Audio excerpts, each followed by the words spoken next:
The Morrises are experts in non-lethal weapons technology. They are consultants to the Defense Department, CIA, NSA, and world-renowned think tanks.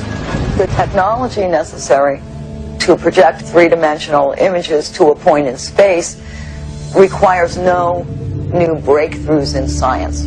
We have the technology now. Overall, the non-lethal weapons development program is aimed at giving our military options between talking and shooting.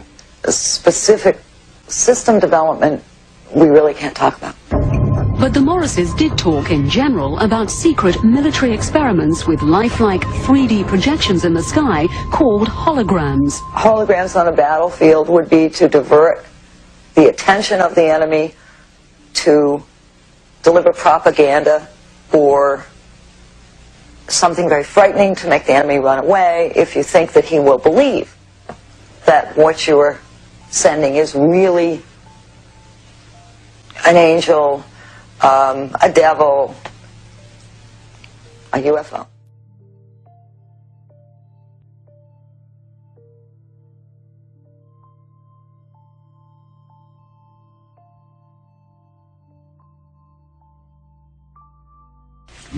And where could this type of weaponry be tested? Perhaps not coincidentally, along the US-Mexico border at the Army's electronic proving ground in Fort Huachuca, Arizona. Keep in mind that test facilities like Fort Huachuca in Arizona are electrical optical test beds, and part of what they're testing are the effects of these electro-optical devices on a target population. And the target population may be us. America has to test American equipment in America.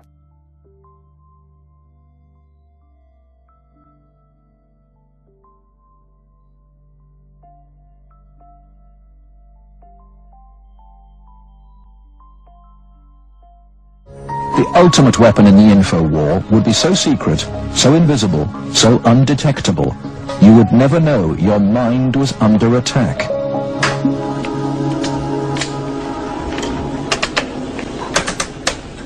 At Laurentian University in Ontario, Canada, a young student is about to undergo one of the strangest experiences of her life. They're hooking Denise's brain up to an electroencephalograph, or EEG machine. For 30 to 40 minutes, this will monitor her brainwaves, while these electric coils attached on either side of her head will immerse her brain in an electromagnetic field. Her brain actually completes the circuit between the two coils. The field pulsing through her brain is less powerful than one given off by a digital clock radio, but acutely controlled and focused at specific parts of the brain, it will open Denise's mind to outside suggestion by this man. We're going to do a switch to see if it's right or left hemisphere. Use your final tempo. Dr. Michael Persinger is a professor of psychology and neuroscience. He is designing ways to put the power of mind control to good use. Dr. Persinger's research focuses on brain trauma, and he uses carefully controlled doses of electromagnetic radiation to induce relaxation and alleviate pain.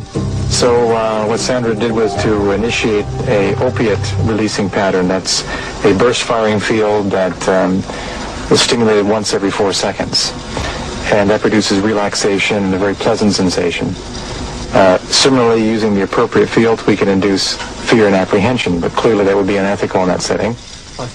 Dr. Persinger's tests suggest that carefully programmed electromagnetic frequencies can tap into individual brains and influence people's emotions. The cognitive processes of the human brain are really quite simple. And if you understand how they work, you can make entire populations think and decide the manner in which you wish. Many experts are skeptical of such an Orwellian scenario, but Persinger thinks the implications are chillingly real. Suppose you generate a field that produces fear, fundamental fear, in large numbers of people. And then, over the television, more traditional way, as you say, the reason we're having this fear is because of this particular group. And now you start to move the population believing in a direction that you wish.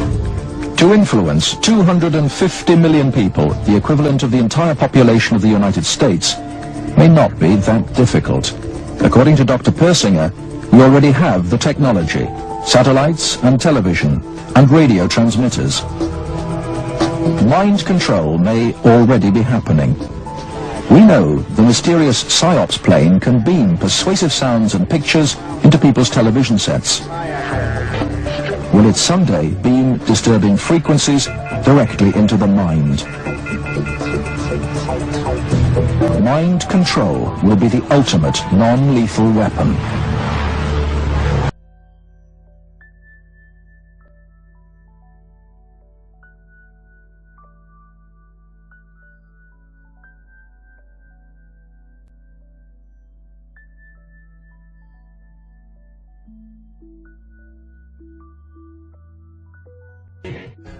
Most people kind of in the back of their mind know there's something going on, but it doesn't have anything to do with football or basketball or my paying my rent, so I don't want to fool with it. It's not important. Yeah, but everybody kind of feels there's something going on. Yeah, because most people live in a box, and they don't want to come out of the box. No doubt about it. They open the lid every so now and again and just peep outside and they close it. Yep. Do you think the governments are going to let us know at some point? I think, I'll tell you what, again, it's just my opinion. Norio Hayakawa is a very good friend of mine. He's rather famous in the speaking circuit. And he's always talking about how he believes that the government is going to stage some kind of a UFO landing, and it's going to frighten everybody, and all the nations will come together and collectively come together as a trick. Like a War of the Worlds. Yeah, like a War of the Worlds. Right. And it's all going to be a trick, he thinks. Right. It's all going to be planned. And I thought, well, wait a minute, if you're going to get, there's a lot of intelligent people in this world, and governments are not stupid. So if you're going to pull off something like that, it better look good. Because it's going to be, Absolutely. right, it better look good and very Absolutely. realistic. I have then said, I can look at the same facts that he's stating and come up with a different conclusion. I'm of the opinion that very well possibly there's going to be an alien invasion. And the government knows it. Right. And consequently, they are trying to prepare the people so that they don't react. Because that was, as far as I'm concerned, that was a CIA operation when Orson Welles, back in the late 30s, 38, 39, did that War of the Worlds thing on radio. I'm sure the CIA was involved in that. And they wanted to see how the people will react if the people really thought that there was an alien invasion from another world. It was called War of the Worlds. Right.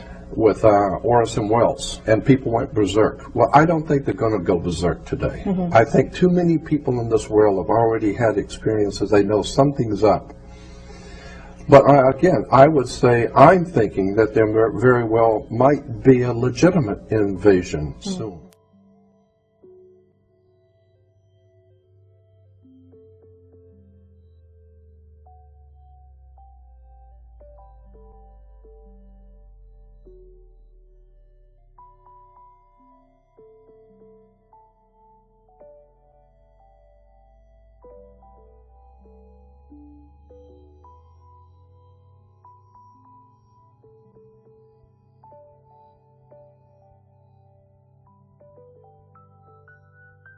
Project Blue Beam is a top-secret operation of the National Aeronautics and Space Administration, also known as NASA, of the United States of America.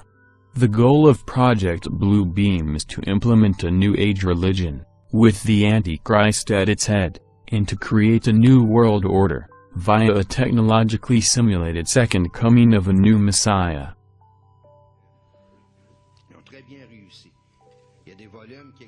The allegations were presented in 1994 by Quebecois journalist and conspiracy theorist Serge Monast, and later published in his book Project Blue Beam, NASA. In the 1970s and 1980s, Monast was a journalist, poet, and essayist. He was an active member of the Social Credit Party of Canada.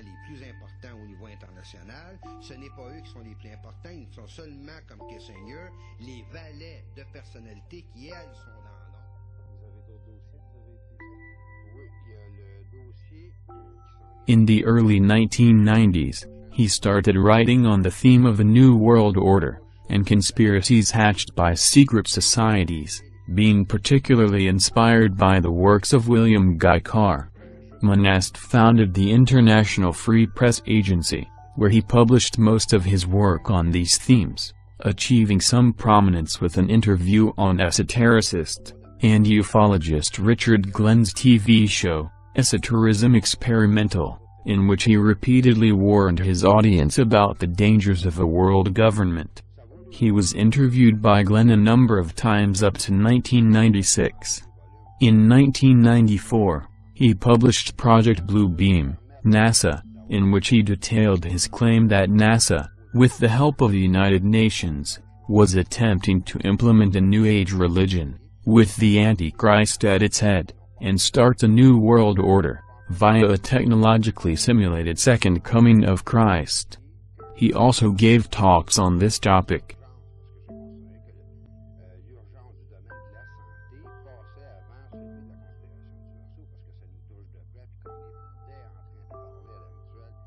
We have before us the opportunity to forge for ourselves and for future generations a new world order, a world where the rule of law, not the law of the jungle, governs the conduct of nations. When we are successful, and we will be, we have a real chance at this new world order, an order in which a credible United Nations can use its peacekeeping role to fulfill the promise and vision of the UN's founders. After 1989, President Bush said, and it's a phrase that I often use myself, that we needed a new world order.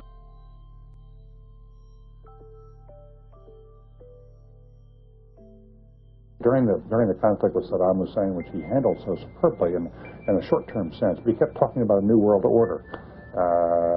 And then President Bush, at the end of that war, promised he would give 4 graduation addresses, 4 commencement addresses, describing that new world order and what America's role was going to be in it. It turned out he gave one of those addresses and canceled the other 3 and talked about something else.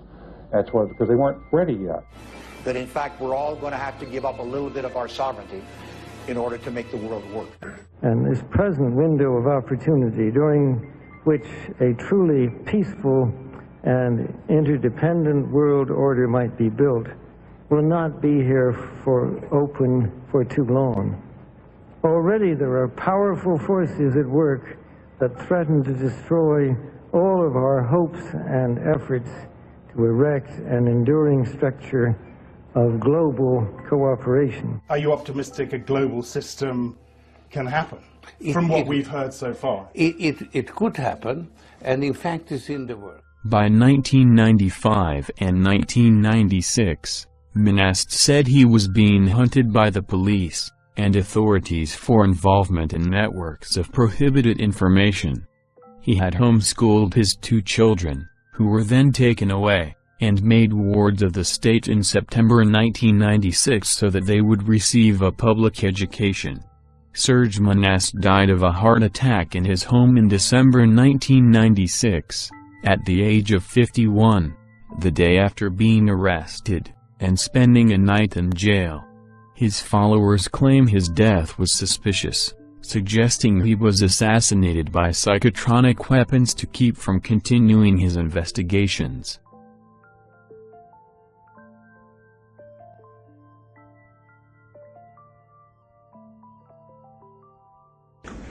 Ladies and gentlemen, the very word secrecy is repugnant in a free and open society, and we are, as a people, inherently and historically opposed to secret societies, to secret oaths, and to secret proceedings.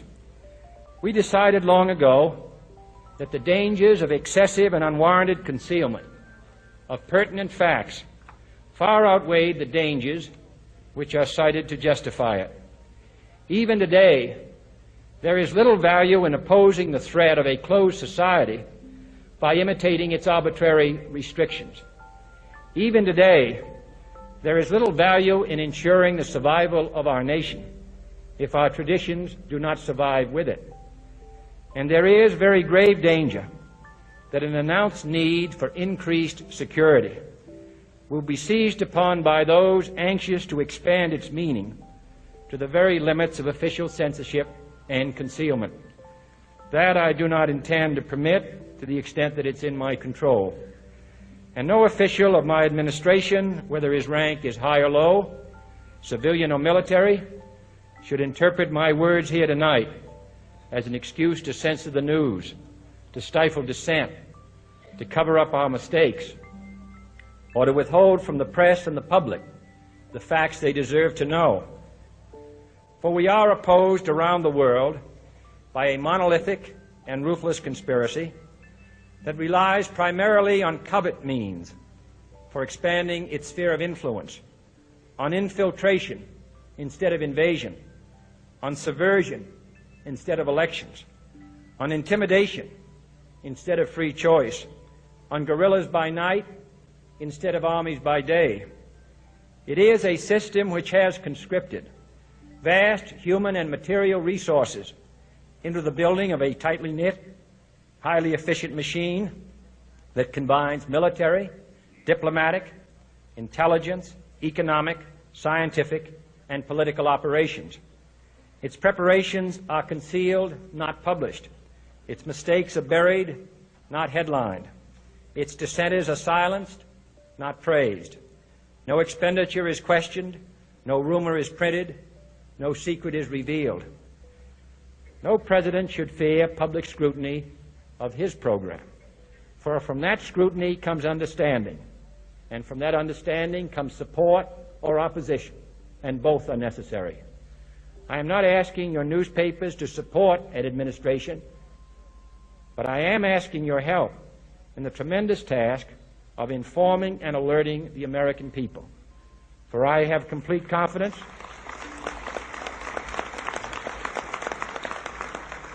in the response and dedication of our citizens whenever they are fully informed. I not only could not stifle controversy among your readers, I welcome it. This administration intends to be candid about its errors. For as a wise man once said, an error doesn't become a mistake until you refuse to correct it. We intend to accept full responsibility for our errors, and we expect you to point them out when we miss them. Without debate, without criticism, no administration and no country can succeed, and no republic can survive.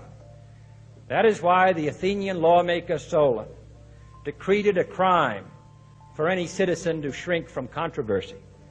And that is why our press was protected by the First Amendment, the only business in America specifically protected by the Constitution, not primarily to amuse and entertain, not to emphasize the trivial and the sentimental, not to simply give the public what it wants, but to inform, to arouse, to reflect, to state our dangers and our opportunities, to indicate our crises and our choices, to lead, mold, educate, and sometimes even anger public opinion. This means greater coverage and analysis of international news, for it is no longer far away and foreign, but close at hand and local. It means greater attention to improved understanding of the news, as well as improved transmission.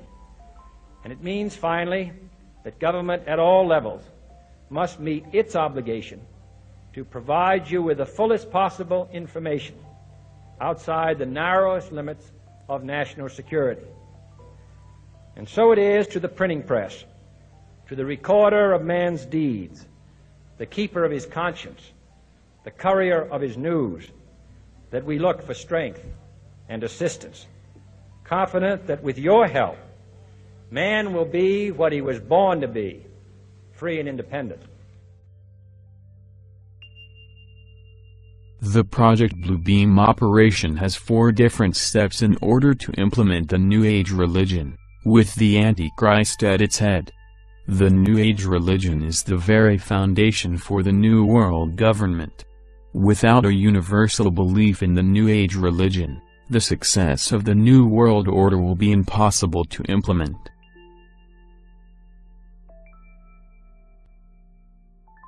We all worship the same God, Christian and Muslim? I think we do. Does. We have different routes of getting to the Almighty. Do Christians and non-Christians, do Muslims go to heaven, in your mind? Yes, they do. We have different routes of getting there. I think everybody that loves Christ or knows Christ, whether they're conscious of it or not, they're members of the body of Christ. And that's what God is doing today. He's calling people out of the world for His name, whether they come from the Muslim world or the Buddhist world or the Christian world or the non-believing world. They are members of the body of Christ because they've been called by God. They may not even know the name of Jesus, but they know in their heart that they need something that they don't have, and they turn to the only light that they have. And I think that they are saved and that they're going to be with us in heaven. Until I die, I'll proclaim nothing but love for all my brothers and sisters in Christ, my Catholic brothers and sisters, Protestant brothers and sisters, Christian Reformers, Lutherans. I don't care what label you are. And you know, Jack, there are so many other Protestant ministers who are doing the same thing as you. Yes. You're comfortable with the Vatican? Oh, I'm very comfortable with the Vatican. I've been to see the Pope several times. They believe in Christ. They believe in the death of Christ on the cross and His resurrection. I feel that I belong to all the churches. I'm equal at home in an Anglican or a Baptist church or a Brethren Assembly or a Roman Catholic church. You know what, we don't all have the same views, and I realize Mormonism is not traditional Christianity, but I'm probably a little broader and more open in the fact that when somebody loves Jesus and believes they're the Son of God, that's good for me. Robert McGinnis with the Family Research Council says it appears the hidden agenda is to unite people under one religious organization so they will peacefully accept UN goals such as population control, abortion rights, and one world government. The Blue Beam Project will pretend to be the universal fulfillment of the prophecies of old, as major an event as that which took place 2,000 years ago. This one God will in fact function as the Antichrist, who will explain that the various scriptures have been misunderstood, that the religious of old are responsible for turning brother against brother, nation against nation, that the religions of the world must be abolished to make way for the Golden Age, New Age, of the one world religion, representing the one God they see before them. Naturally, this superbly staged, full-scale production will result in social and religious disorder on a massive scale.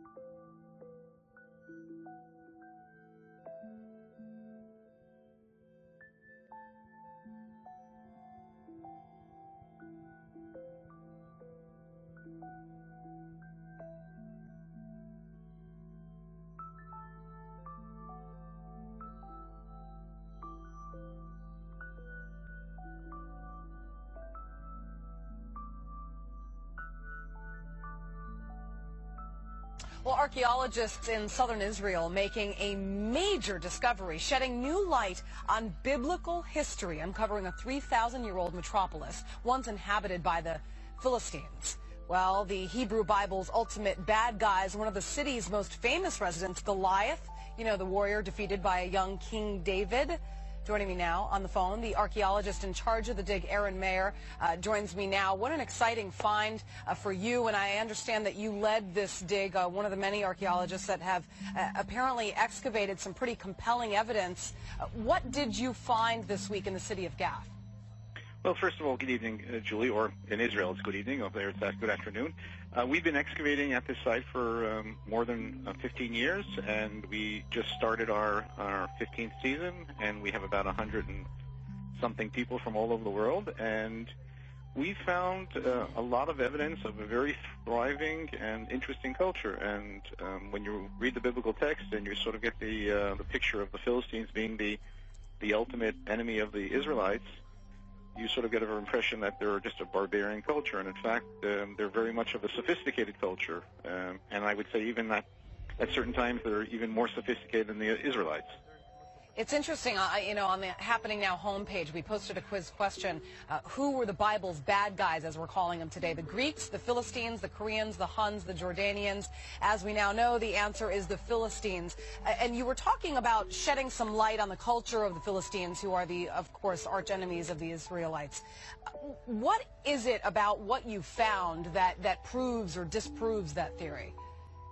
Well, I think, first of all, we know a lot about the Philistines from the biblical text, but that, of course, is a text that's, you know, has its own agendas. You know, it's a religious, ideological text written by the Israelites, so they clearly would view their enemies in a very specific, subjective manner. So what we can provide here is to have a view of daily life of the Philistines and sort of understand what's behind the descriptions of the Philistines in the biblical text. So, for example, the biblical text alludes to the fact that they come from somewhere outside the region, and we can show very clearly that the Philistines in fact arrived from somewhere near ancient Greece.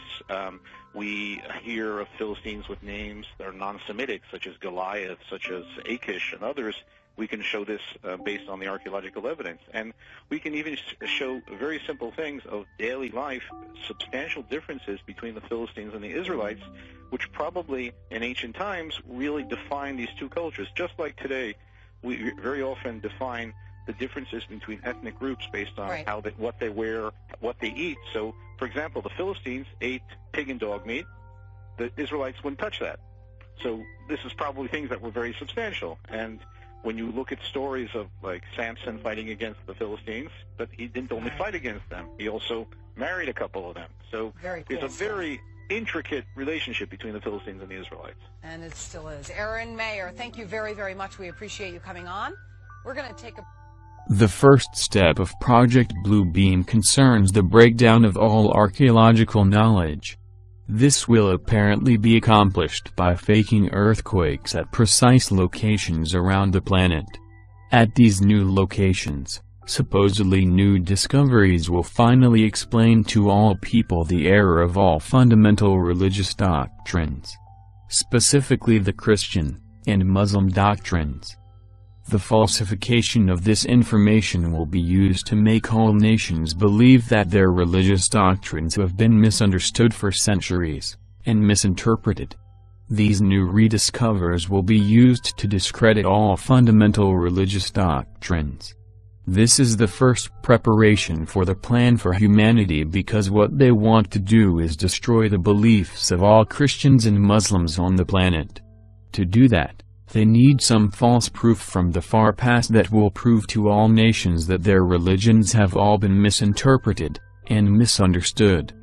All right, it is great to have you along for breakfast this morning. Our next guest, Lloyd Pye, is the caretaker of what's referred to as the Star Child skull, an unusually shaped skull found in Mexico. Now, he's in the country, in New Zealand, this week, raising money to research the skull's origins, which he believes could be alien. Lloyd Pye is with me.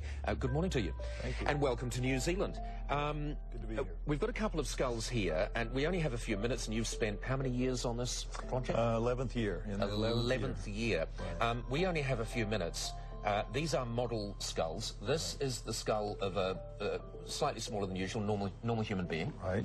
And this is an exact replica of the skull that was found in Mexico in, what, 1930? Right, exactly. All right. Well, the differences are that the bone in this one is half as thick as it should be. If you're welcome to pick them up and feel. The difference in weight is substantial. Exactly. Yeah, if you hold that one, you'll see. Yeah, that's very, very light. Right. And yet, it has been deemed to be twice as strong as average bone. Right. It's got some fibers woven through it, Paul, that is like no other bone in the world. There's no other bone we know of that has these fibers woven through, and those add strength to it. Another thing that does is the bone itself is more like tooth enamel than bone. It's much harder than average bone due to its chemistry. So that's one of just many things that are very, very unusual about this skull. As we were saying, it weighs half as much, the bone is half as thick, it's 2 or 3 times as hard. If you look around here at the rear, one of the most important differences is this area right here is, as you can see and feel, is a dent. We all have a knot at the rear of our heads. Yes. Everybody has that. And that's human, monkey, chimp. Every animal that's got a head attached to a neck has this. This does not. This is missing that. Right. There are also some interesting nasal formations there too, aren't there? Well, it has no sinuses, for example. It's got very, very shallow eye sockets. So if it had eyes like human eyes, it would be very dangerous because it would be bulging off the face. Now, the one thing that, I mean, there are certain things we know as an absolute fact. We know as an absolute fact that this is bone. We know as an absolute fact that it is a skull. Exactly. So those things we know. Now lay people are going to look at that and they're going to say, is it not just a deformity?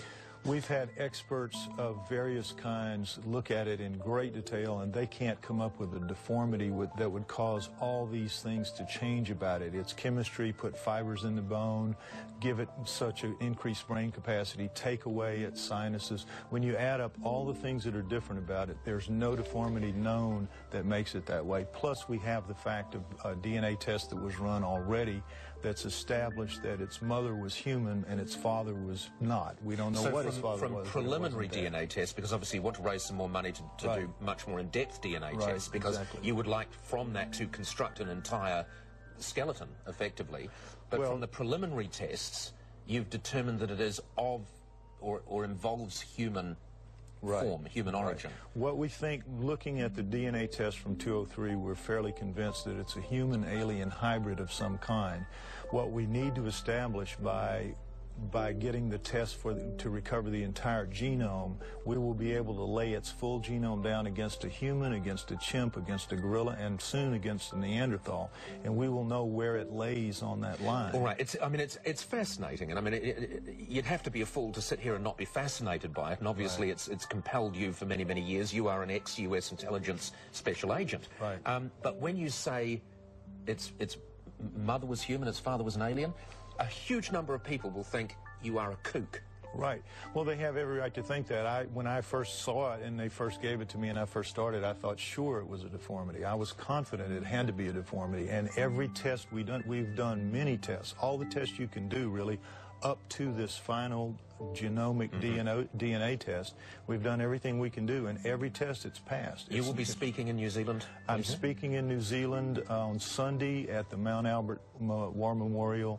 If anybody interested in attending, contact uncensored.co.nz or co.nz, however you say it. Yep. Right. Uncensored Magazine. John Eisen has brought me over to speak at that. And we will have details on our website too, so people can go to our website. Lloyd, thank you very much for joining us. Lloyd Pye. That is extraordinarily light. Feel how light that is. Ooh. So it's half the weight, twice the strength. Pass me the other one, please. Just sure. Ooh. Didn't you believe me, Ali? No, I believed you. I just wanted, I like to get my hands on things for myself. Thanks. That's extraordinary. Yeah. Oh, I'd really like it's to hear weird, the isn't full it? story It's from you weird. on Sunday. Yeah. Thank you very much. Crusoe! Crusoe!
史上初、ネッシー東京湾に現れるビッグイベントの瞬間でした。Thank you very much, Alex 君。Thank you. Thank you. さあ。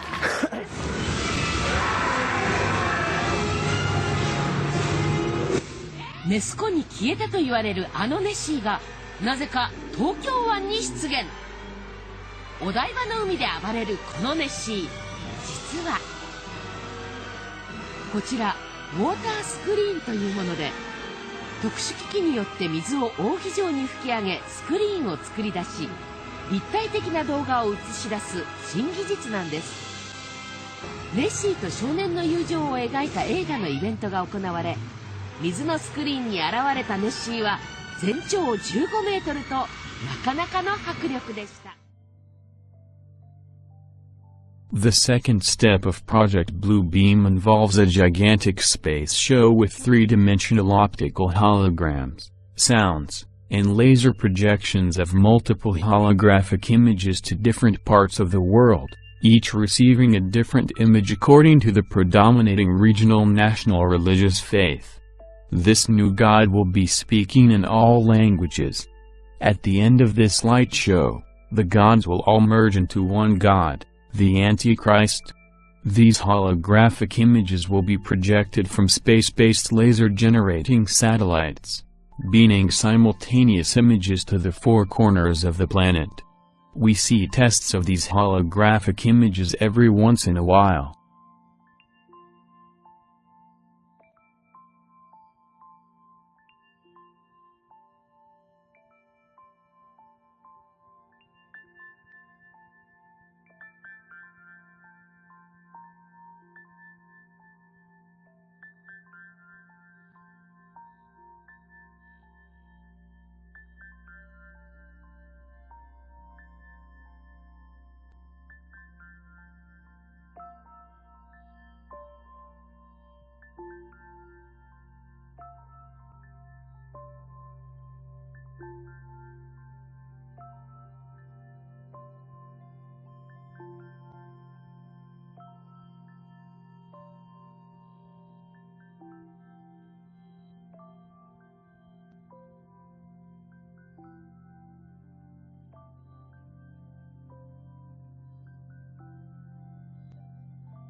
C'est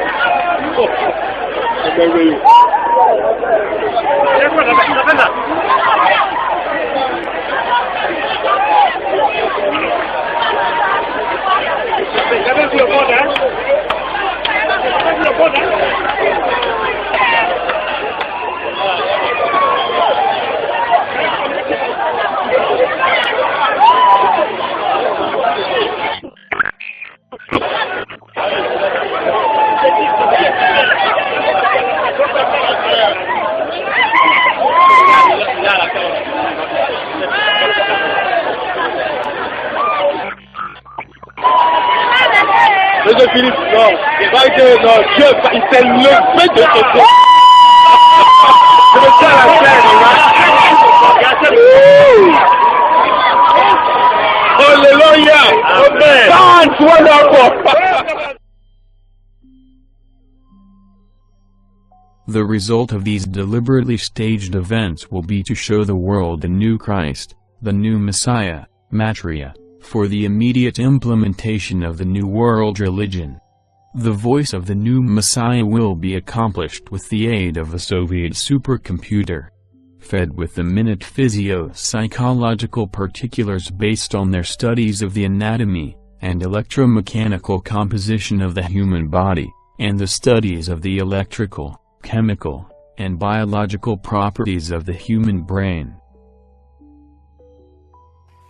In the 1960s, Professor Jose Delgado took a normally hostile bull and implanted electrodes into its brain, electrodes that could be activated by a radio transmitter. His objective was to see if stimulation of the bull's midbrain could short-circuit the rage signals, stopping the bull before it reached the matador. After the bull had recovered from the implantation and in mid-charge, the button was pressed. The bull's aggression ceased instantly. A clearer experiment was performed with cats. In this classic example, the hypothalamus, the rhythm maker, was implanted with electrodes. Could it be responsible not just for rhythms, but also for rage? The switch is turned.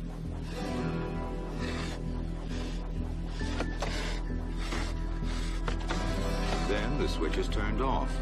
So indeed, the hypothalamus does control certain types of aggression. This is CIA Director David Petraeus in a speech he made, or a talk he talked about the Internet of Things. This is what he said. Items of interest will be located, identified, monitored, and remotely controlled through technologies such as radio frequency identification, microchips, sensor networks, tiny embedded servers, and energy harvesters, all connected to the next generation of internet using abundant, low-cost and high-power computing that would transform the art of spying and allow people to be monitored and automatically without planting bugs or direct infiltration. He said that this involved new technologies which added processors and web connections to previously home appliances like fridges, ovens, lighting systems. Remember that for a second. This is known as the Internet of Things. Petraeus has confirmed that people would be watched through televisions. These are Orwell's screens. So the idea of the smart meters is to create this energetic environment, this information environment, which is delivering information about you to the authorities and delivering information from the authorities at the subconscious level to speak to you. The smart grid is watching you. And the idea then is to connect these grids in different countries into a global grid. They talk about it in their documents. These computers were fed, as well, with the languages of all human cultures, and their meanings. The dialects of all cultures have been fed into the computers from satellite transmissions. The Soviets began to feed the computers with objective programs like the ones of the new Messiah. It also seems that the Soviets, the New World Order people, have resorted to suicidal methods with the human society by allocating electronic wavelengths for every person, and every society, and culture to induce suicidal thoughts if the person doesn't comply with the dictates of the New World Order. Deadly and dedicated. In this note from White's diaries, it says, "Call Lovell regarding TD." TD was a rather transparent cover for Truth Drug. George White worked with the Truth Drug Committee here at St. Elizabeth's Hospital in the nation's capital. They experimented with mescaline, scopolamine, and marijuana on unwitting victims. The committee soon learned there was no easy panacea, no truth drug at this stage. But White and later colleagues would not stop trying. The goal remained the same: As this 1952 CIA memo says, the aim is controlling an individual to the point where he will do our bidding against his will, and even against such fundamental laws of nature as self-preservation. But it was a discovery here in Basel, Switzerland, at Sandoz Laboratories by Dr. Albert Hofmann, that led the intelligence agencies of America to believe that they had found the panacea.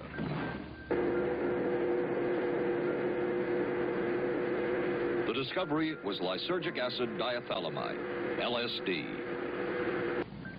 From a previously classified deposition of Dr. James Cattell, who administered the mescaline derivative, on the purpose of the drug testing, to produce symptoms similar to those that you see in schizophrenia, on how much the patient knew about all this.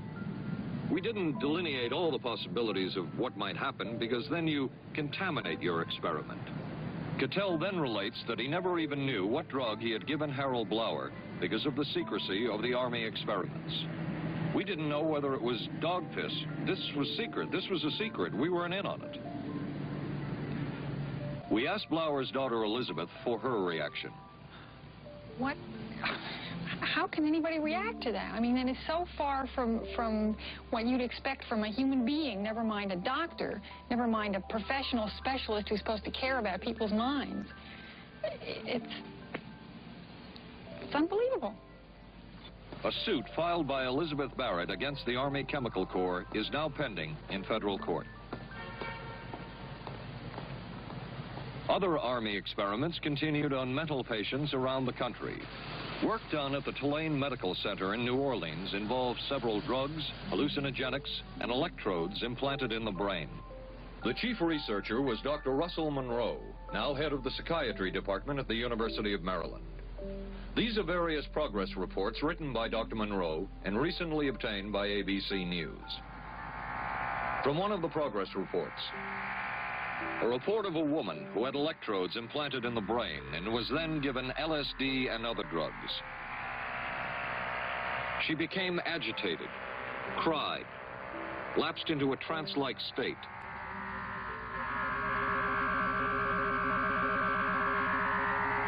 Felt as if she were about to have a convulsion, experienced waves of darkness and light,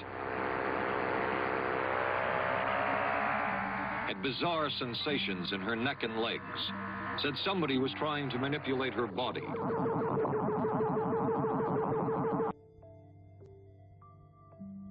The third step of Project Blue Beam deals with telepathic electronic two-way communication, where ELF, extra low frequency, VLF, very low frequency, and LF, low frequency, waves will reach each person from within his or her own mind, convincing each of them that their own God is speaking to them from the very depths of their own soul. Will you pull me the mainstream news article about the new light bulbs that are going to have computer signals going through them, basically programming and interfacing with your computer, and the other patent number article dealing with the admission that not only does the flicker rate on TV put you into a mesmerized, hypnotized, highly suggestible state, but that not only propaganda messages can be on what's being said on TV, that's one level of propaganda, and the flicker rate puts you in that suggestible state, but that that actual data that they can put signals in the flicker that can make you sick, make you angry, make you happy. This is mind control. You know, 100 years ago, how would a hypnotist hypnotize you? You know, they do it by having you watch a flashing light or a watch. Well, this is 21st century versions of that. You know, watch the watch, listen to me, do what I say. You know, for those of you out there tuning in for the first time who are hearing this and laughing at what I'm saying, let me just give you a few examples of what I'm talking about. Then I'll get into what's happening in North Africa and the Middle East and what's happening with the economy. Here is, yeah, this is good, but there's one other. There's the actual article on this patent. There's one more article I need, guys. Yeah, thank you. The actual article about the patent. But here's the patent. It's patent 6-506-148, and it's at the U.S. Patent Office. Current U.S. class, current international class, and it's got its coded larger number there, U.S. patent document. This is from January 14th, 2003, and this is just one of countless patent documents that are out there dealing with this, and it's titled Nervous System Manipulation by Electromagnetic Fields from Monitors. Psychological effects have been observed in human subjects in response to stimulation of the skin with weak magnetic fields that are pulsed with a certain frequency near the 1.5 hertz to 2.4 hertz, such as to excite a sensory resonance. Many computer monitors and TV tubes, when displaying pulsed images, emit pulse electromagnetic fields of sufficient amplitudes to cause such excitation. It is therefore possible to manipulate the nervous system of a subject by pulsing images displayed on a nearby computer monitor or TV set. For the latter, the image pulsing may be embedded in the program material. Did you hear that on the actual video that they're feeding into it? You know, the original signal, or it may be overlaid by modulating a video stream, either with an RF signal or as a video signal. The image displayed on the computer monitor may be pulsed effectively by a simple computer program. For certain monitors, pulsed electromagnetic fields capable of exciting sensory resonances in nearby subjects may be generated even as the display images are pulsed with a subliminal intensity. That means you don't know about it or notice it. And here's an article about it. Patent nervous system manipulation from TV monitors. Now, we've had Dr. Nick Begich, whose brother is also U.S. Senator, his father, a former congressman who was murdered. But side issue, Dr. Nick Begich has always tried to explain to me, Alex, yes, they admit they want to put lithium in the water to calm us, and now that's mainstream news. Even Fox News reports how great it's going to be to have lithium in our water, and how Japan's moving to do it, and how sodium fluoride also brain damages you and calms you and makes you servile and lowers your IQ. But he said that's child's play compared to the thousands of patents, most of them U.S. government, dealing with electromagnetics through cell towers, through TV towers, through cell phones, where they can modulate and make you throw up, make you become giddy, make you have an aphrodisiac, make you die, make you have a heart attack. And I remember close to 10 years ago, the Baltimore Sun, somebody ought to research it and pull it up, I forget the exact headline, but it was DARPA looking at ways to calm the public during riots. They're not just looking at sound cannons or microwave guns. Now those are rolled out at the Tea Party, as you've seen. I was kooky to cover it 10 years ago. Now it's mainstream news, and it's being used against us. But they said they're also getting ready to deploy towers that put off a magnetic resonance that will calm people during emergencies. Such rays from satellites are fed from the memories of computers that have stored massive data about every human on Earth, and their languages. The rays will then interlace with their natural thinking to form what we call diffuse artificial thought. That kind of technology goes into the 1970s, 1980s, and 1990s research where the human brain has been compared to a computer. Information is fed in, processed, integrated, and then a response is formulated and acted upon. The fourth and final step of Operation Bluebeam involves making humanity think an alien invasion is about to occur at every major city in the world. Wow. Lots going on this planet. Wow. As you know. Wow, a guy that talks to 16 million people a day. I'm lucky if I talk to 2 million. George Noory, the icon, second biggest radio show in the world, calling in. George, so much is happening. I'm glad you called because all these military personnel said UFOs were going to show up yesterday and today. I made fun of it, and here's ABC News. FAA unable to identify object flying over New York City. And I look at it, it looks like something out of Star Wars or The Fifth Element. You're the expert on this. What in the world is going on? It is bizarre. That's going to be our first hour tonight, Alex, on Coast to Coast. Nobody knows what's going on. Police say it could have been a balloon. Now, balloons don't stay stationary up there unless they're tethered. There was no tether. Balloons don't have big lights on the front of them like out of Blade Runner. Exactly. And what about the reports of China shutting down airports. Something bizarre is going on here. Now, you know, I'm going to be one of the first to say, look, some of this could be governmental. There's no doubt about that. But I've always believed that this planet's been visited by ETs, and we might have even been seeded by them. But something's going on. If all this is real, and they're coming back now, it's strange. But you got to remember, there's always been a talk about Project Bluebeam, and that is a false flag, a UFO invasion to get us all riled up so the New World Order can do what they want to do. You're aware of it, I'm aware of it, and I think we need to constantly watch that possibility.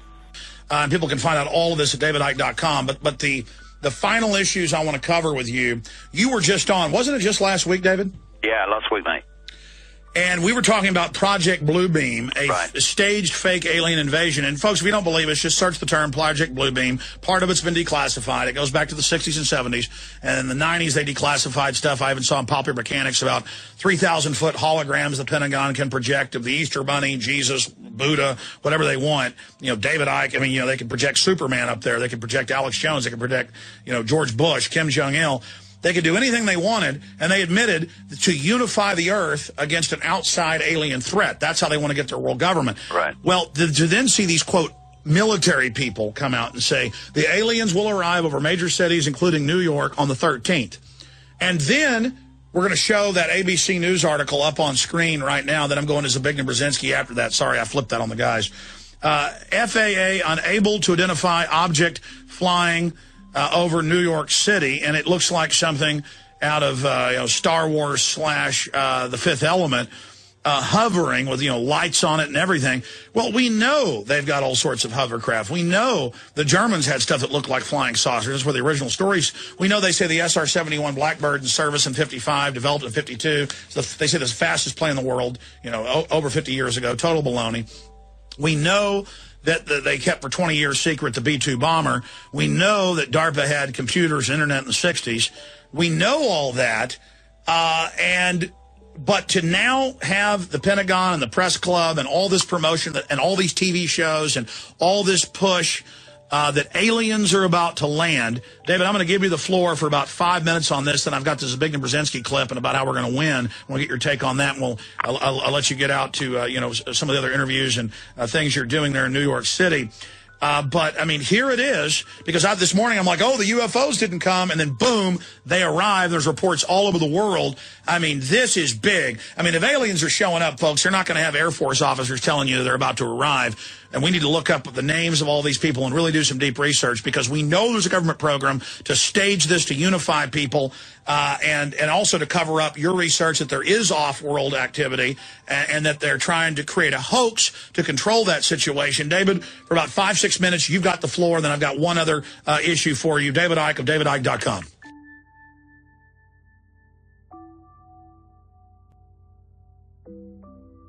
Slowly over time, the New World Order has been trying to convince the masses through conditioning that aliens are real, and are visiting our planet. As part of the Iron Mountain Report, supposedly commissioned by the United States government in the early 1960s, a possible alien threat scenario was envisioned in this report as a means to uniting the masses together against an alien invasion.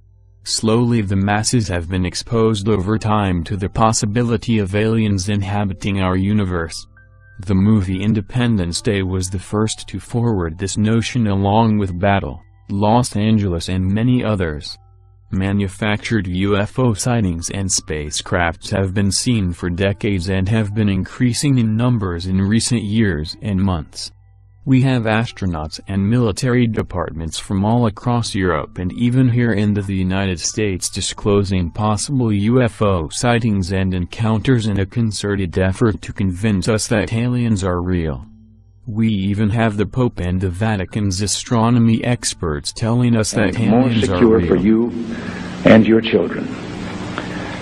I couldn't help at one point in my discussions privately with General Secretary Gorbachev, when you stop to think that we're all God's children wherever we may live in the world, I couldn't help but say to him, Just think how easy his task and mine might be in these meetings that we held if suddenly there was a threat to this world from some other species, from another planet, outside in the universe.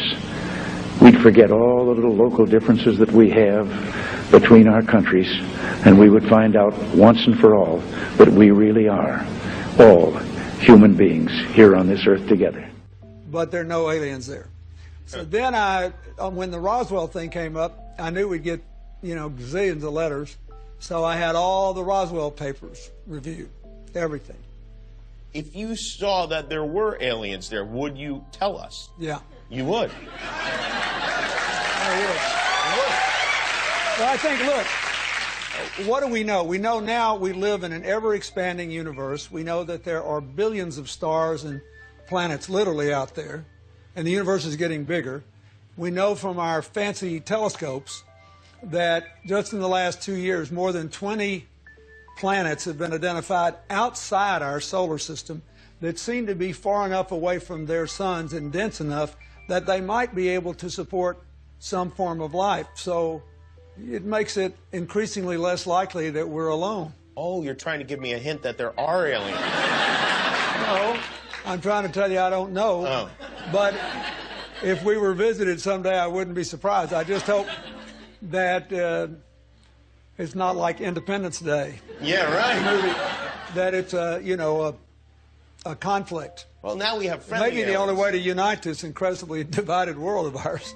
They're out there. We better think of how all the differences among people on Earth would seem small if we felt threatened by a space invader. That's the whole theory of independence. You're right. Everybody gets together and makes nice and, You and Bill O'Reilly would be hiding in a bunker together. Yeah. Old Bill O'Reilly, he'd every mean thing he ever said about me. That's the thing. I don't care. Look at that.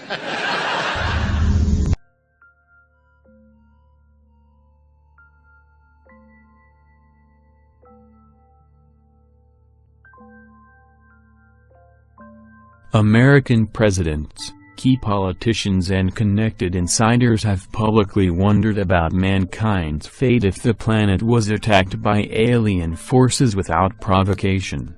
Would such an attack, such as the one depicted in the science fiction classic movie, Independence Day, result in a one-world government? In this final phase of the plan, it will be made clear to the people that an alien invasion is imminent and the consolidation of government, religion, military and economic institutions will be needed for mankind to survive. This false attack is a way to push each major nation into using its nuclear capability to strike back. In this manner, it would put each of these nations in a state of full disarmament before the United Nations takes over. The U.S. presidential motorcade arrives at the United Nations, passing the ever-present groups of demonstrators assembled on the other side of the road. A sense of anticipation in the General Assembly chamber, and a warm reception for Barack Obama as he walks to the podium, his wife seated among the heads of state and dignitaries. The time has come for the world to move in a new direction. We must embrace a new era of engagement based on mutual interest and mutual respect, and our work must begin now. And the president outlined his vision of a new world order in which the U.S. would participate fully, one rooted on 4 basic principles: non-proliferation and disarmament, the promotion of peace and security, the preservation of our planet, and a global economy that advances opportunity for all people. UN Secretary General had opened proceedings, sticking to his allotted time, calling for international unity. If ever there were a time to act in a spirit of renewed multilateralism, a moment to create a United Nations of genuine collective action, it is now. Now is our time. A time to put the united back into the United Nations. United in purpose, united in action. And a reminder that this UN building is due to be closed for renovation at the end of these proceedings. Our common ambition is to make this outward renovation the symbol of inward renewal. A renewal, importantly, in which the United States says it is willing to both lead and be part of. Mike Hanna, Al Jazeera, at the United Nations in New York. Paradoxically, this moment of crisis is also one of great opportunity. And you know, I've been here quite often. You mean to this table? At this table.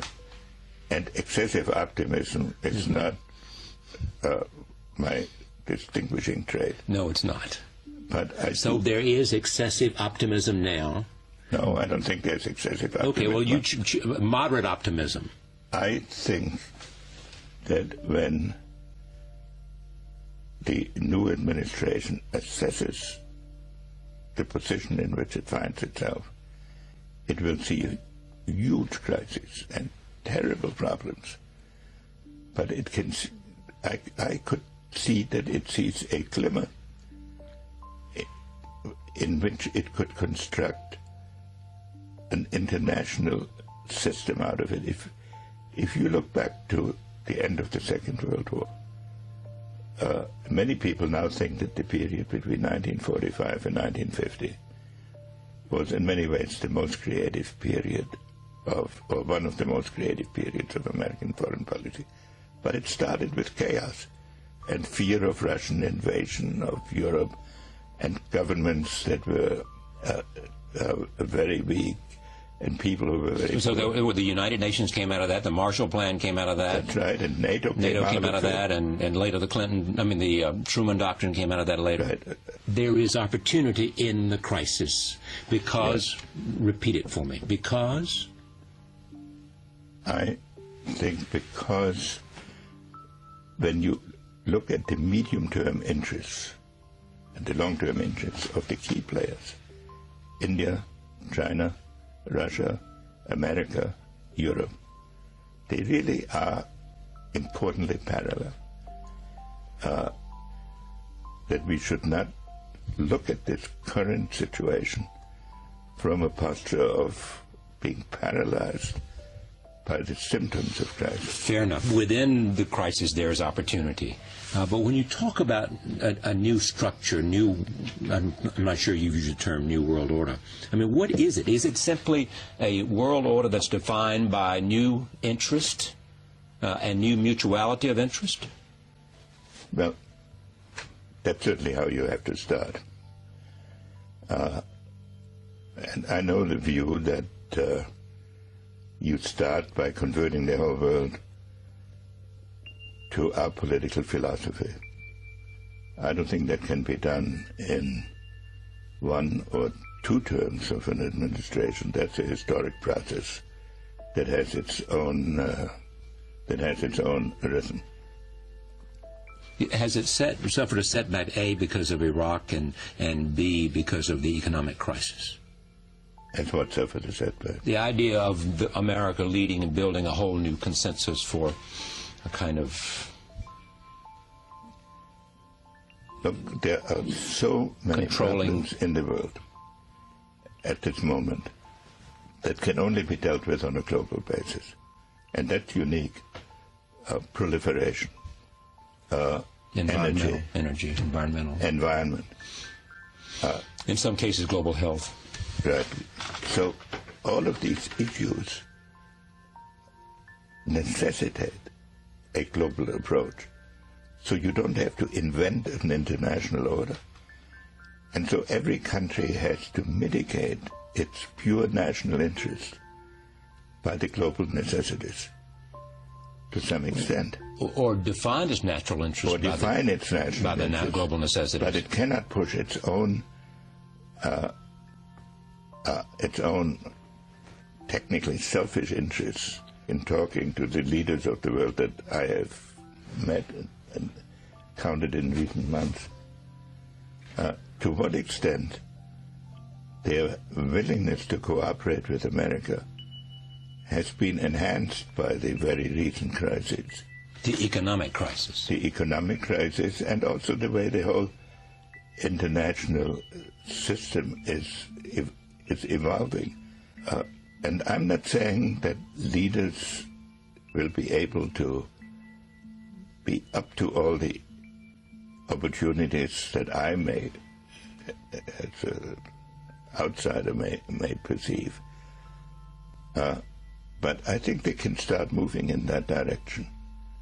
And I'm actually fairly hopeful that we will be moving in that direction. It seems to me the larger point you're making is that the economic crisis that is prevalent in the United States, in Europe, in Russia, and in China, India, offers an opportunity to make a case for something new rather than something old. Yes, funnily enough, even the jihadist crisis is teaching everybody. It's bringing home to everybody that international affairs cannot be conducted entirely by drawing borders and then defining international politics by who crosses what borders with organized military force. This has now been reinforced by the fact that the financial crisis, which totally unexpectedly has spread around the world, limits the resources that each country has for a foreign policy geared to assertion of its own pure interests. So every country is obliged to set certain priorities, so that foreign policy now becomes an exercise into seeing whether the inevitable priorities that each country has to set for itself can be meshed in some manner to reinforce each other. Can it be done? I don't know that. It should be attempted, and I think there's a good chance of it. What would you call this age, this opportunity, this moment? It's a good question. I haven't condensed it into